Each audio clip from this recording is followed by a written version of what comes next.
Yeah, my dad was really tough on me. I think when I was young, and because he was so passionate about tennis, and there was a lot of great things about my dad, but the one thing that I struggled with was just he yeah, he was really tough on me, and everything was about the wins and losses.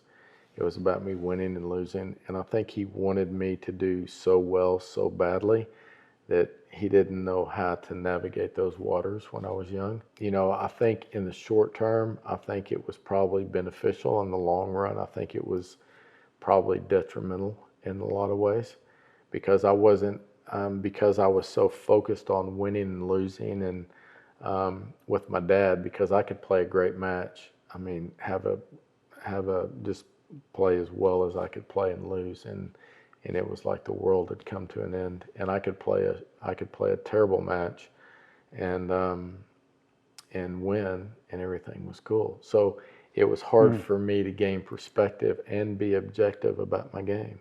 So when I got older and I got into the pros, it took me a while for me to get to a place to where, number one, I felt like I belonged, and also for me to walk off the tennis court and learn from those matches.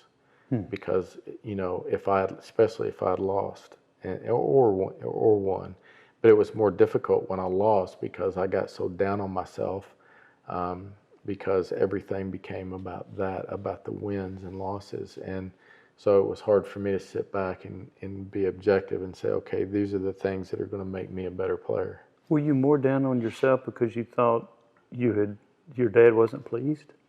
Yeah, I think there was a big part of me trying to gain my dad's approval through my performance, Yeah. and I think that I was trying so hard and wanted to be so good to try to gain that approval and affection from my dad, that I kind of lost sight of the fact that, man, I'm playing this game because I love it. Now, as I got older, then I got to a point to where me and my dad became more of a, instead of a father-son, we became more of a man-to-man friendship. And so, you know, and then I kind of went through a phase where I really struggled, and then I kind of came out of that and was like, I want to regain my first love, so to speak, and I want to start playing because I love it, not because I'm trying to gain approval.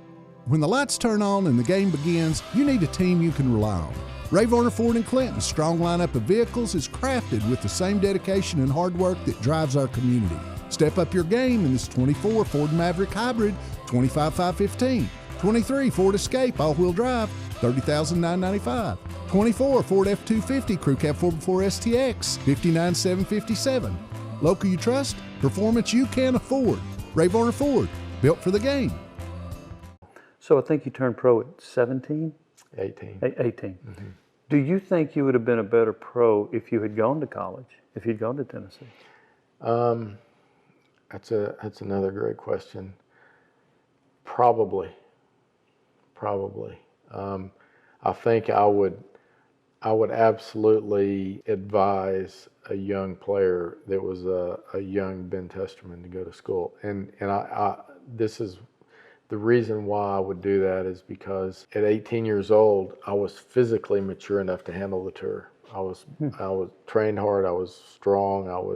I felt like I was in great shape, and I could handle the rigors of travel, the training, the practice. You know, when you're playing tennis, you're traveling not just in the country, but you're traveling all over the world. And, I mean, I would travel from here to Australia, Australia to Japan, Japan to Europe, Europe back to Australia, you know, and your body's like, what the heck, man? I mean, what's going on here? But, you know, when you're young, you can handle that. If I would have gone to school for a couple of years, I think mentally I would have been able to mature, because mentally and emotionally I wasn't ready for it.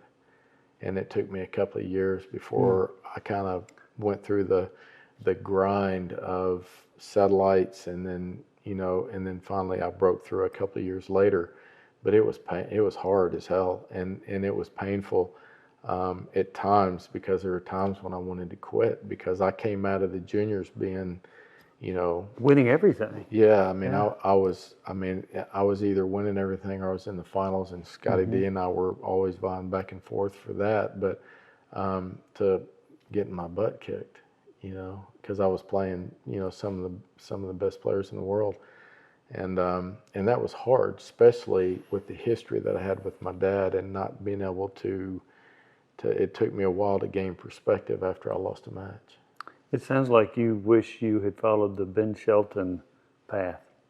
Guy that goes to college a couple of years, I think wins NCAA, now he's tearing it up on the tour. Right. So. And I think those, he was in a unique position because his dad was his coach at Florida, and then now is his coach now. And Brian's a great guy, and from what I understand, Ben is too. Yeah.